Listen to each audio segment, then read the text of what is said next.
Shreveport Mayor Ollie Tyler. Miss Ollie, so let me see if I got this right. When you left Washington, D.C., it was about 25 degrees and snows up over your head and Absolutely. roads are messed up. And you get back to Shreveport and it's what, like about 68 or 70? Absolutely. From one extreme to the other, Robert and Erin. Good morning. How are you all? Morning. Describe your let's do your travel real quick first. You got stuck there. You were supposed to be home when did you ultimately get home? Well, let me tell you, we were going to try to be home for Saturday or Sunday, and we couldn't make it for either day.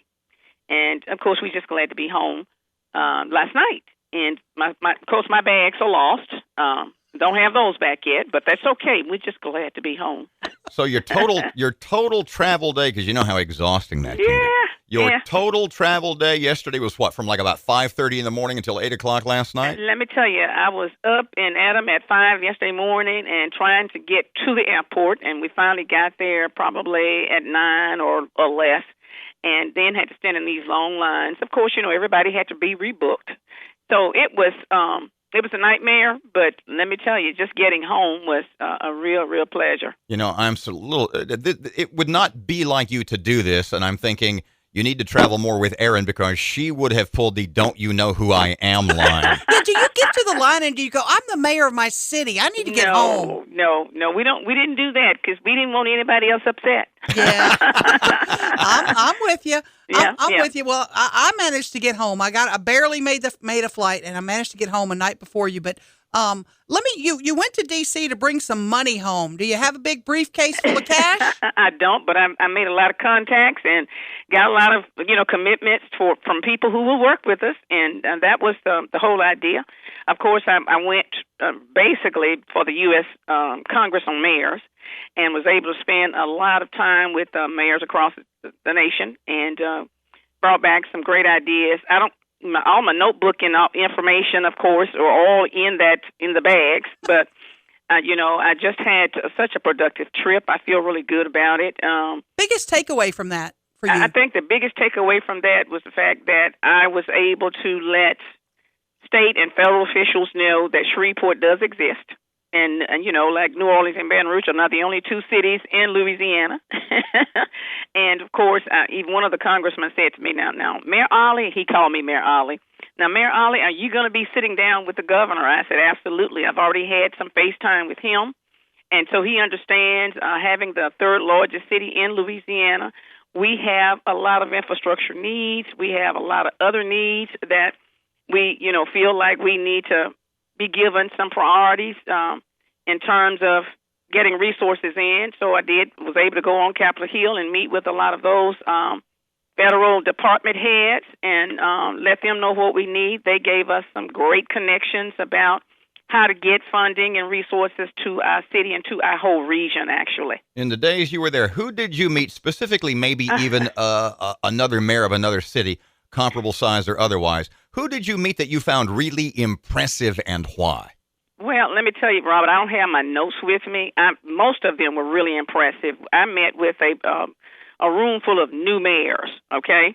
And most of them were in the office either a year or less. I've been in office for a year. And, of course, out of some of the smaller cities, there were a lot of those there. I don't have those names with me this morning. I apologize. My notes are in the bags, okay? Miss Ollie, pardon me, when you're talking to these people, these new mayors, yes, I would assume the vast majority of them are career politicians, which you're not. You're an education background. Did a lot of them look at you and go, how did you pull that off? Well, some of them said, why did you come from education to this? Or out of retirement, so to speak. Yeah, absolutely. And, and my response was, I'm a public servant, and that's what public servants do. You step up when there's a need to provide services. You don't complain. You step up, and you try to make the difference with whatever God has given you to do. And so, some of them were like, wow, from education, 40-plus years, to, being a politician. I said, well, let me correct you. I'm not really a politician. I'm a public servant, but I guess with the elected position comes that title. But, let me tell you, what I really brought away from the mayor's conference was just connections, various type programs, initiatives, and how many of them are facing the same kinds of problems that we are. So I don't feel like we're the Lone Ranger in our infrastructure problems, our consent decree problems, our city trying to get it cleaned up, attracting industry. All across the country, these are issues that people are facing. But I can tell you one that I was really pretty proud about is the fact that we've not had some of the police issues that some of the cities have had. And, but I did bring back some ideas about how to even do better with our policing, particularly with us being more accessible out there with police liaisons. And Chief Shaw has put in a lot of good programs along those lines. So I think, we connect with our community pretty well. However, there are some issues across the country in that arena that, we still are trying to make sure we can keep the lid on. So I was proud about that. How confident are you that this trip will pay off in terms of more money for Shreveport? I feel very confident, Erin, honestly. When I went up to the Hill, I talked with people from the transportation department to the rail department to community development. I met with state secretaries from Louisiana. They were all up there. I had FaceTime with, like Congressman Fleming, Senator Vitter, Senator Cassidy. I met with all of these folks. Mm-hmm. And, Tari Bradford did a great job of setting my itinerary for me. So we took advantage of every opportunity. We worked from morning until night, getting in cabs. It was 18 degrees, 19 degrees when we got there, going from one building to the other, meeting with the various people.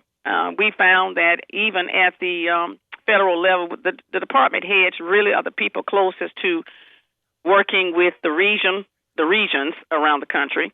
So we were able to make connections there. We got a lot of contacts, and we'll be following up immediately, trying to make sure we can access grant funding, resources, monies for transportation, money for rail if some exist, money for public works, community development.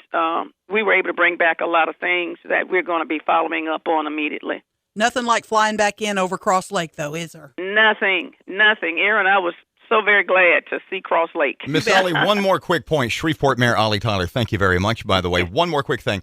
If it should occur that they're not able to track down your baggage, if you would list that you lost a brand new set of Ping golf clubs, because I could really use those. I tell you what, we didn't have time for golfing or anything. My thing was I lost some of my good jewelry. Okay? Oh, no. Well, I'm sure it will turn up within days. Miss Ollie, thank you as always. A great interview, and we appreciate you getting with us so early. Thank you so much, both of you, and you have a great day. Glad to have you home. Robert Bye-bye. J. Wright, Erin McCarty. Okay, bye-bye.